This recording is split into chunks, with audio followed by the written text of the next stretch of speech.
I know why you're here, you sneaky little person. You want to learn about real estate from the queen of real estate. Good. In this episode, we're giving you some legendary bullet point pro tips on how to become a gazillionaire in real estate.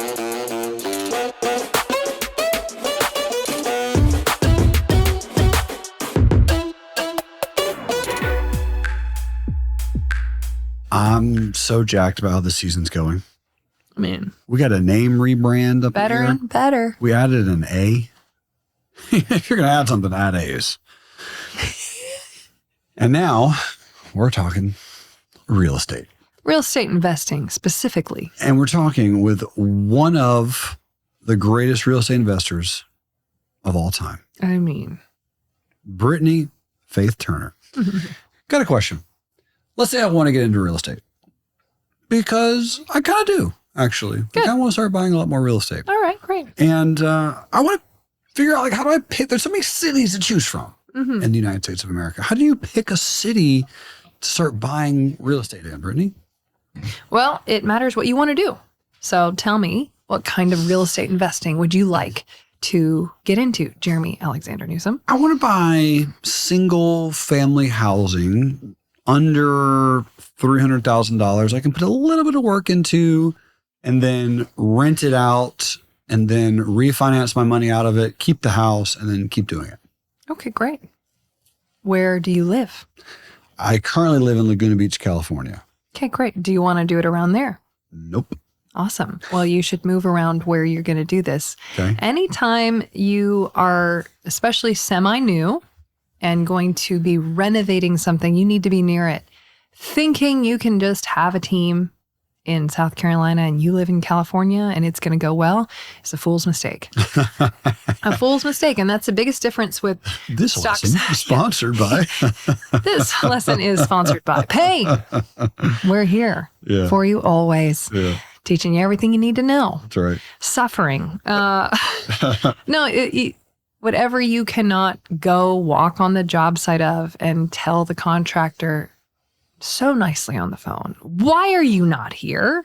Get here now or you're freaking fired if you're not here in the next 30 minutes. If you cannot do that, your job is going to be twice the budget and 3 times as long. Yeah. With some liens on it. Yeah. So that is my experience, and that is my experience of all of my friends. So you need to find... So live near where you're going to rehab. When you're 6 years in, you will have built crews, you will have built networks, you'll have built partners. You can start going farther out. But when you are new, don't you dare think that you can do a renovation project not right next to you. I like It's going to go well. It's what sound advice, though? Yeah, it's just not. So, So let's pretend I could pick up and move to anywhere I wanted to. What would be a city I would move to? I mean, Nashville, Tennessee is a great place to be investing, but why? So I really want to teach you the ethos of picking. So he said he wants a rental property. Well, who do you want to rent to? Do you want to rent to college students? Do you want to rent to doctors? Are you renting to Airbnb type rental? Or are you doing long-term rental? All of these questions matter because they're actually different businesses. When you are learning how to be a real estate investor, you can't just think you're going to do this type of deal and that type of deal. You'll never get good. You will get your butt handed to you so quick, and or you will leave millions on the table because you don't know what you're doing. Each one is a different type of business. I was teaching a class to GeForce the other day, and just within a matter of an hour, I wrote out 78 different ways to be a real estate investor. Wow. And so it's like saying you want to be a doctor. Which path is right for you? I don't want to be calling the ear doctor for my foot problem. And so you don't. Same thing for you. So you really need to do well in real estate. You've got to pick a type. You got to pick a strategy. And based on your risk tolerance and your access to funds, there are different specialties that will make your path to wealth quicker. So the way you just picked to become a real estate investor is a pretty solid plan. Not super risky, not crazy cash heavy, but you probably either have a good job or a good income to be able to do what you just said. Because you said you want to buy, renovate, refinance, repeat. Right? So that's the BRRRR method. And so if you actually think you can keep refinancing, how many do you want to do? A year or? Yeah, sure. 3. Three. Yeah. Even to be able to buy and keep 3 houses, you have to show that you can qualify for that. You have to show that you have experience with rentals. You have to have a certain amount of money down to even get the loans on those types of properties. So if you don't have any money and any credit, then you're not going to be able to do that strategy. You're just not, unless you have a private money lender that wants to do these with you. But I promise you right now, if you're going to keep them long-term, they're going to make all the money. So until you can get your own bank loans, that's not a good strategy. So really taking the time to learn this stuff is super helpful. I do have a course on this, like just learning which one you should start studying of the 78 types based on what you've got in your risk tolerance. So picking the location. What am I trying to do? Who am I trying to reach? How long am I trying to own would dictate all of those things. So Nashville, Tennessee, why are people coming here? You want to pick cities. You always want to pick red states. Why do you want to pick red states? That's probably a tenant thing, if I had to guess. I mean, it's an everything thing. It's a zoning thing. It is a permits thing. It is a tenants thing. Everything sucks in blue states. Just going to say it. You probably figured this out by now, listeners. But those blue states are so difficult. I have friends that have called me and saying, homeless people have taken over my $3 million property in California, and I am not legally able to get them out. Crazy. Screw that. Yeah. This is America. I have to pay the mortgage. I have to pay the water. You're not even allowed to turn the water off on them. It's wild. What? Wild. No. So don't go there. It is possible to make money in those, but if you're trying to actually make money and do well and be successful, especially if you're new, we're going to pick red states. Okay. And then you're going to look for places that have multiple reasons that people are visiting them. So you don't want just the beach. That makes it more volatile. You want to have really good colleges. You want to have tourism. You want to have a medical reasons. You want to have lots of different kinds of jobs. You don't want to just pick a place that is a military base, because that's really ebb and flow. You really want to have a lot of economic stability. So if one thing tanks, the other thing's still holding it up. And so with real estate, you want to always have 3 backup plans for every single thing that you buy, because if you don't, you're going to realize plan A and B are going to fail at some part of the cycle. You're going to miss it, or you're going to hit some weird thing. And so it's super important to have those backup plans, because your one hope plan is going to end up biting in the face. You bought something thinking you can Airbnb it forever, and then the rules change. Do the numbers still work if you do other things with it? So you really do have to think through those strategies. So my picking of locations, I've had friends just buy a house and say, I'm going to turn it into an Airbnb. Well, why does somebody want to visit that area? Yeah. You literally bought in the boondocks on a busy road with an ugly piece of crap, no experiential house, just because it was cheap and you thought you could make it in Airbnb. You have to run the numbers. And so with Airbnb, people want experiential most of the time. Yeah. Why is that house unique? What makes anybody go there? Can that person afford your house? You know, Nashville, you think you can have a house and it's not going to be bachelorette parties? Oh, we say no to bachelorette parties. Cool. You just said no to everybody. You're going to get bachelorette parties. So how do you bachelorette proof your house? That has to actually be a strategy in the way in which you buy furniture. Fascinating. So again, knowing your target audience and what you're trying to do is critical for picking that location. Yeah. Well, you said tourism. Like, how would you know if there is tourism? Like, how are you picking that? Great question. What is the area known for? And is it, so there's places in the northeast where people love to go to those beaches, but they're only very few months of the year because they get really cold. And so you would understand that people are going there to fish or people are going there to sail. But even if there is tourism, can you make it only surviving on those several months a year? Or can you just pick somewhere that's warm all year round, that people want to go all year round? And so you don't have just that seasonality that's really affecting your rates. Even in Nashville, it is like dead. Airbnb is dead. November, December, January, February, completely dead. We are crushing July, August, September, October, because that is bachelorette season. It's wedding season. People love to get married here. So It's just a whole thing. I mean, we look at the year of income on our Airbnbs and it's like $50,000, 0,000. Like it's crazy. So wow. Just being able to weather the highs and lows of seasonality is a big deal for Airbnbs. Well, speaking of, I mean, what are some pros and cons with Airbnbs? Because I think people probably know the pros. So I would say this: what are pros that people probably don't think of? And then what are the cons? Has to be a lot of them. Yeah, there's a lot of cons. Pros is you can write off your furniture, you can write off your lawn care, you can write off a lot of the things that are on your house. Yeah, that makes perfect sense. There's a bunch because it is an income generating asset, and you have to have certain things like toiletries. And for me, I like that my house is professionally cleaned all the time. And so it stays in really good maintenance. I have a manager of each one of my Airbnbs, and they handle the repairs. Oh my gosh, the window's leaking, because I don't live in one place only all the time. And so having a property manager deal with and you got multiple houses. I have a lot of houses. I have so many dang houses. Yeah, you're house rich, yes, girl. Just dealing with the maintenance on my properties is really nice to have somebody else handle that. So I had one house when Airbnb first started.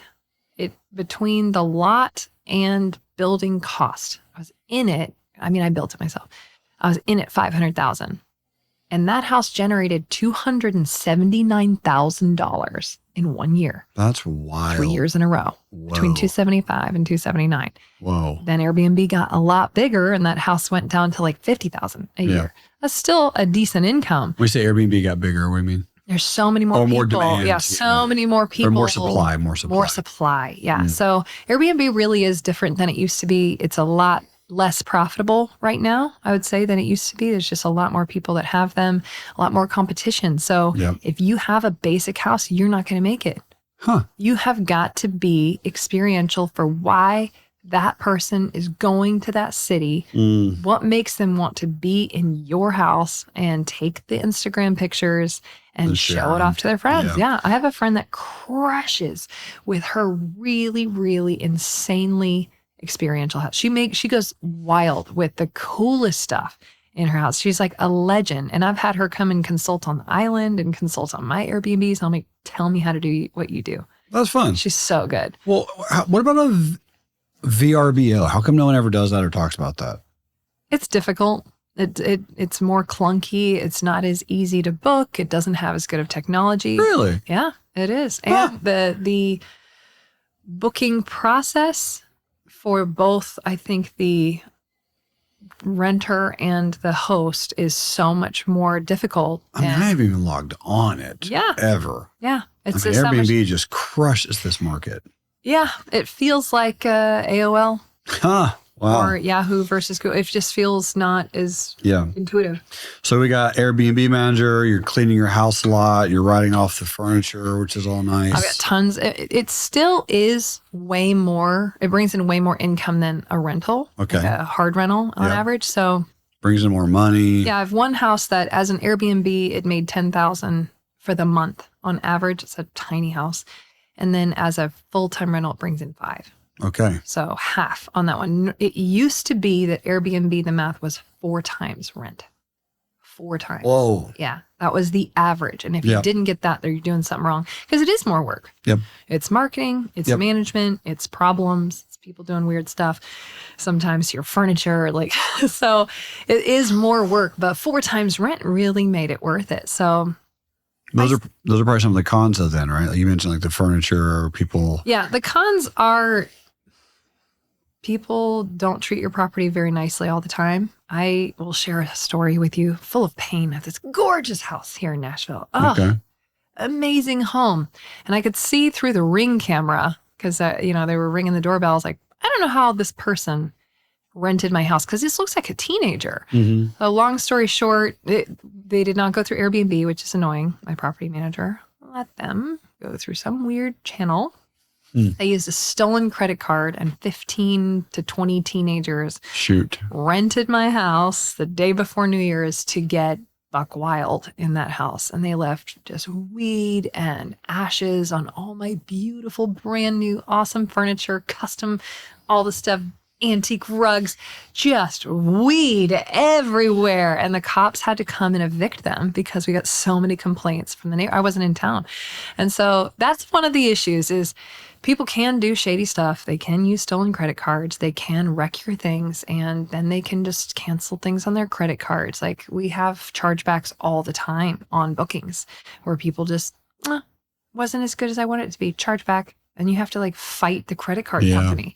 So those are arguments that you'll have. So I do recommend, I mean, Airbnb, you're really not going to get deposits very often. You're not going to get your money back as the host, but it is the better of all the platforms to go through. So I have created a couple hacks. If you live in your Airbnbs too, a house hack, which is something I've done since I was 24, is have your own special sheets, your own special utensils, your own special plates, your own special bed. I don't actually share like my bed. I've got different locked off rooms to where people are not in my room, especially with a kid. You don't want to share that over and over again and feel like your home is a hotel.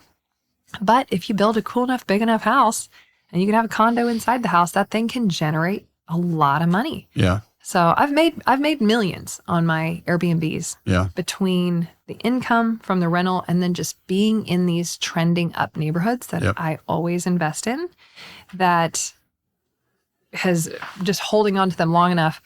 I mean, right now I've got one I built. Oh my gosh, I built it for $225.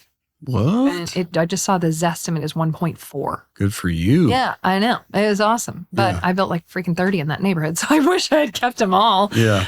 It would have been awesome. But I didn't have the ability to get the financing. Like I was just telling you, that burr would have been awesome. Yeah. But that is probably one more tip for picking your location. I always pick in trending up areas, which means you're going to have problems.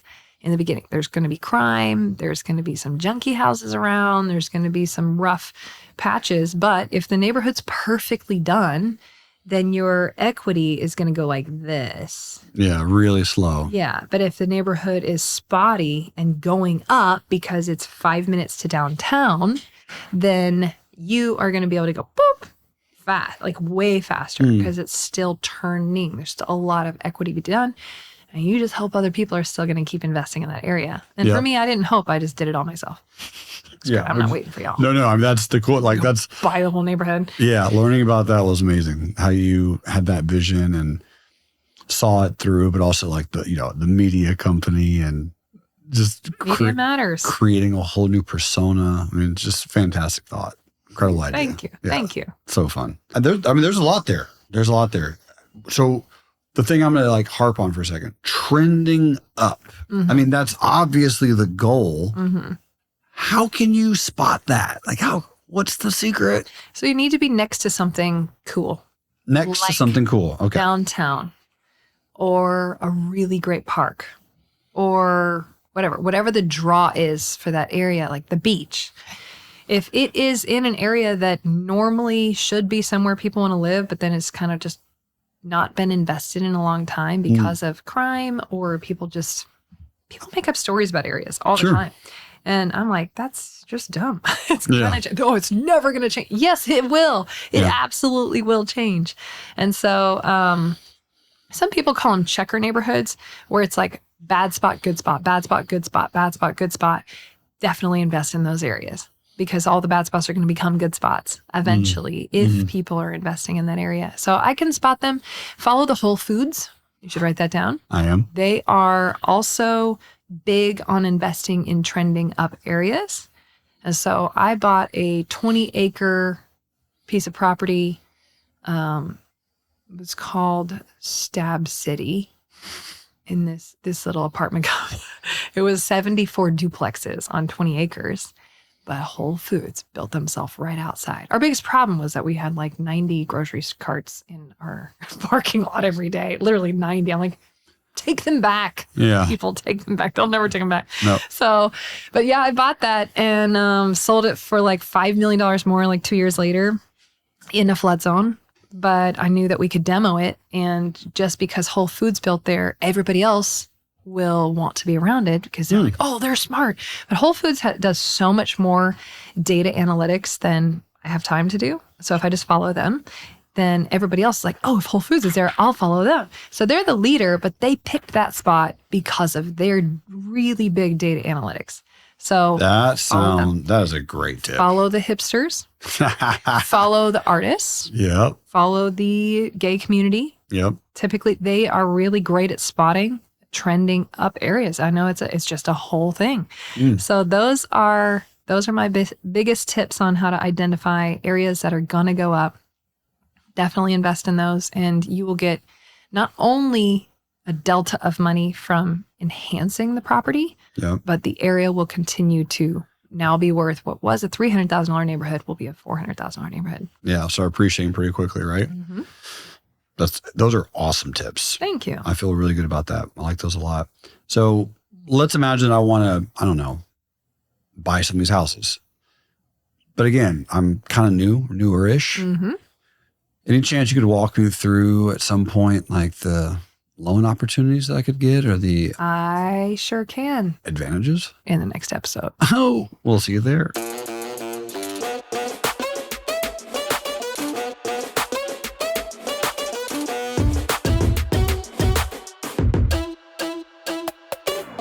If at any moment during this podcast, you've been inspired, but you're thinking to yourself, dang, I sure would love someone that's already there to kind of pull me across that finish line, I got you. I can do so much to help you radically shift and alter and expand your money, your mindset, your growth, your impact. Pop over to jerremynewsome.com. I might update it to jerremyjmoneynewsome.com. But Jerremy with 2 R's, jerremynewsome.com, and just reach out to me. Let's have a conversation. Let's see if I'm best suited to give you the most amount of impact, the most amount of money, the most amount of wealth, and just really change your life so that you can become a true and powerful force for good.